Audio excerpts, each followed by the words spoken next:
ভাতের সাথে মাছ যদি না থাকে মা ডিম করেই ফেলে। আর ডিমের কারিটা মা বেশি করে, কিন্তু আজকে করেছিল মা ডিম আলুর দম। বেশ খেতে ভালোই লেগেছিল। আর এই দেখো কি সুন্দর ঝোলটা করেছিল, লাল লাল, খুব সুন্দর হয়েছিল। কিন্তু মা ঝাল দেয় না। ঝাল দেয় না কেন? কারণ আমার ছেলে খায় বলে মা ঝালটা কমই দেয়। তো এই দিয়ে কালকে আমি ডিনার করেছিলাম। সাধারণত রুটি খাই, কিন্তু মাঝে মাঝে ছেলের জন্য ভাত করতে হয়, কারণ আর রুটিটা সহ্য হয় না। আর সেই জন্যেই ও ভাত খায় বলে আমাদেরও ভাত হয়ে যায়। আবার এক দুজনের জন্য কে রুটি করব, একবারে ভাত ভাত হলে তো বেড়েই যায়। ভাতের চাল তো মানে ঠিকঠাক পরিমাণে নেওয়া যায় না, একটু হলেও রয়ে যায় বা বেড়ে যায়।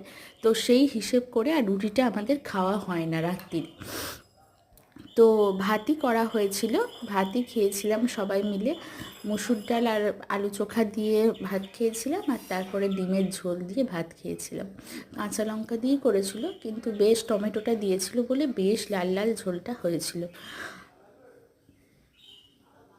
ব্যাস এইটুকুই। আর তোমাদের আমার খাবার ভিডিও তোমাদের কেমন লাগে কমেন্ট করে জানাবে। তবে আমার ভিডিও করার উৎসাহটা আমি আরও, মানে ভিডিও করতে আমি আরও উৎসাহ পাবো।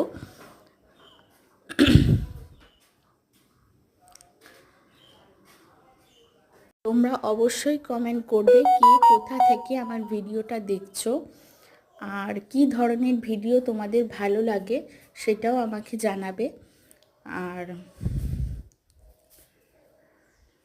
দেখো ভীষণ ভালো লাগে আমার ডিমটা, মানে আমি ছোটোবেলা থেকেই মাছের বদলে ডিমটাই বেশি পছন্দ করি। আর আমার ছেলেও তাই, মানে মাছ খাবে না, ডিমটাই বেশি ভালোবাসে। ডিম হলে সেদিনকে আর কিছু চাই না। হয়তো প্রত্যেকের, আমাদের বলে না, হয়তো প্রত্যেকেরই কাছে ডিমটা মাছের থেকে বড্ড বেশি প্রিয়, বিশেষ করে বাচ্চা ছেলে মেয়েদের কাছে। কিন্তু আমি তো বড় হয়ে গেছি, আমার কাছেও এখনও প্রিয়।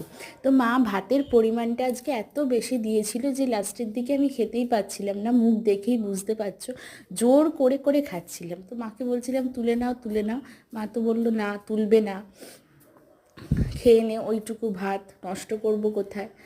তো কিছুতেই আমি খেতে পাচ্ছিলাম না। আর মায়ের কাছে বেশি পরিমাণ মানে একটুখানি, তো এতটা ভাত আমি খাই না, আমি অল্পই ভাত খাই। কিন্তু মা আজকে ভাতের পরিমাণটা অনেকটা বেশি দিয়েছিল, আর আমারও খেতে খুব ভালো লাগছিল। ওই ডিম আলুর দমের সাথে ভাত, উফ, জাস্ট দারুণ। চলো, টাটা।